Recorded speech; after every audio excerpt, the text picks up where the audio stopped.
मराठ्यांचा राजा होता, भवानी मातेचा लेक तो मराठ्यांचा राजा होता. झुकला नाही कोणासमोर, मुघलांचा तो बाप होता. झुकला नाही कोणासमोर, मुघलांचा तो बाप होता. नमस्कार, माझे नाव समृद्धी बाबाराव ठेंगल. मी इयत्ता 7वी या वर्गात शिकते.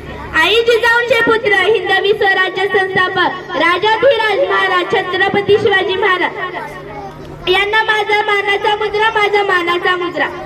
आज मी आपणासमोर महाराष्ट्राच्या अस्मितेचे, शौर्याचे आणि स्वाभिमानाच्या तेजस्वी सूर्य छत्रपती शिवाजी महाराजांची यशोगाथा सांगण्यास उभी आहे.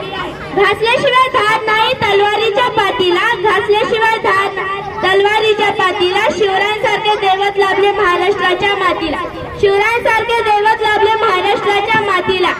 19 फेब्रुवारी 1630 हा सोन्याचा दिवस. या मंगल दिनी माता जिजाऊंच्या पोटी एका सिंहाचा जन्म झाला. तो सिंह म्हणजे छत्रपती शिवाजी राजे भोसले होय. छत्रपती शिवाजी महाराज हे केवळ पराक्रमी योद्धे नव्हते, तर दूरदृष्टी असलेले कुशल प्रशासक आणि प्रजेचे खरे रक्षक होते. वाघ आणि मराठे उगाच कधी कोणाच्या नादाला लागत नाही, वाघ आणि मराठे उगाच कधी कोणाच्या नादाला लागत नाही. पण आमच्या नादाला कोणी लागलं तर त्याला फाडल्याशिवाय सोडत नाही. लहान वयातच त्यांनी अन्यायाविरुद्ध उभं राहण्याची हिंमत केली. हिंदवी स्वराज्याची संकल्पना प्रत्यक्षात आणून माता जिजाऊंचे स्वप्न पूर्ण केले. मावळ्यांसोबत शक्तीपेक्षा युक्तीचा वापर करून त्यांनी अनेक बलाढ्य शत्रूंचा पराभव केला. छत्रपती शिवाजी महाराज म्हणजे कोण?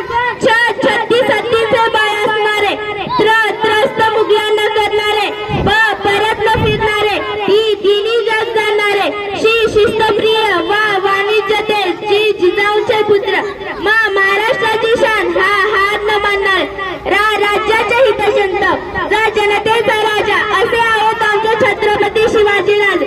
एवढे बोलून मी माझे 2 शब्द संपवते. जय जिजाऊ, जय शिव छत्रपती.